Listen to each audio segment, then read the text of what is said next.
ঢাকা থেকে নরসিংদী জমিদার বাড়ির পথে সিরিজের দ্বিতীয় পর্ব ডাঙ্গা জমিদার বাড়ি, ভিড়ের মাঝে হারানো ঐতিহ্য। এই ভিডিওতে নরসিংদীর ঢাঙ্গা জমিদার বাড়ির মনোমুগ্ধকর ভিডিওগ্রাফি উপস্থাপন করেছি, সাথে বর্ণনা করেছি এর অজানা তথ্য। আমার এই ভিডিওতে আপনারা জানতে পারবেন ঢাঙ্গা জমিদার বাড়ি নরসিংদী জেলার ঠিক কোথায় অবস্থিত, এর ইতিহাস, এখানে কিভাবে যাওয়া যায়, যেতে কত টাকা খরচ করতে হয়, এই জমিদার বাড়িতে যাওয়ার উপযুক্ত সময়সহ অনেক অজানা তথ্য। নরসিংদী জেলার রায়পুরা উপজেলা অবস্থিত এই ডাঙ্গা জমিদার বাড়ি, এটি স্থানীয়দের কাছে ঢাঙ্গা জমিদার বাড়ি বা ঢাঙ্গা প্রাসাদ বা লক্ষণ শাহ জমিদার বাড়ি নামে পরিচিত।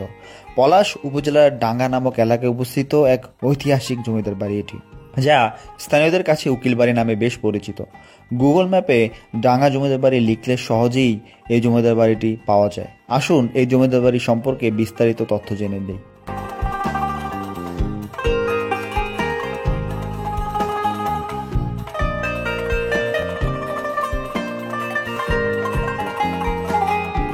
আমি এখন আছি ডাঙ্গা জমিদার বাড়ি।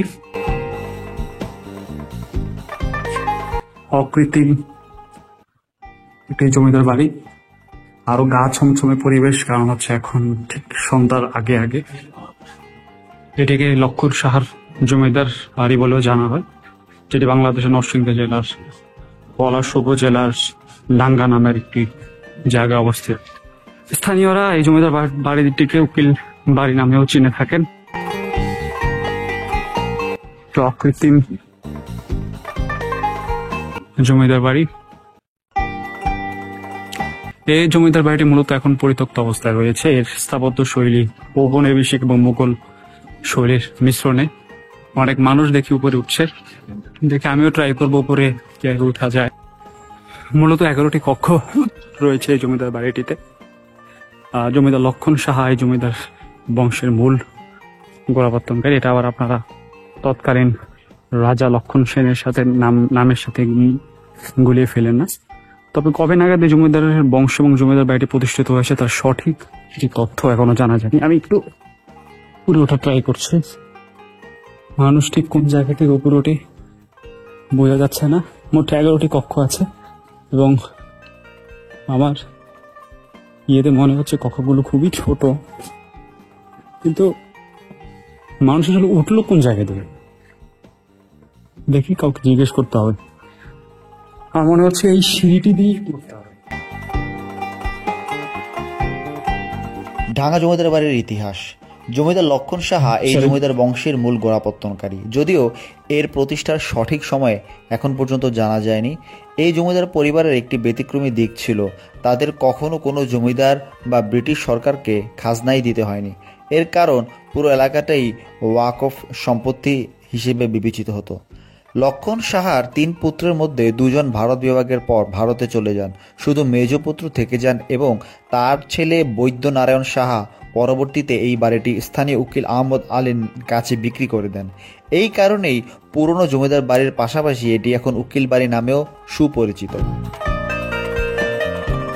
ঢাঙ্গা জমিদার বাড়ির অজানা তথ্য। লক্ষণ সাহার জমিদার বাড়িটি ছিল দ্বিতল বিশিষ্ট একটি ভবন। জমিদার বাড়িটির ভিতরের অবস্থা ঠিক এরকম। ভবনের মেঝেতে কোষ্টি পাথর দিয়ে ঢালাই করা। বাবুটাকে সাথে নিয়ে আমি এসেছি। ছোট্ট একটি কারুকার্য খচিত দালান, বাগানবাড়ি, শান বাঁধানো পুকুর ঘাট, পুজো করার জন্য পুকুরের চারপাশে 3টি মঠ বা মন্দির ছিল। ডাঙ্গা জমিদার বাড়িটি মুঘল ও ব্রিটিশ স্থাপত্য শৈলীর এক অনন্য মিশ্রণ।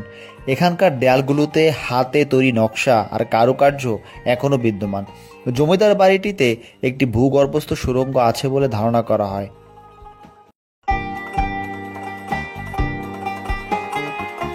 এটি জমিদারদের বিপদকালীন সময়ে ব্যবহার করার জন্য তৈরি করা হয়েছিল।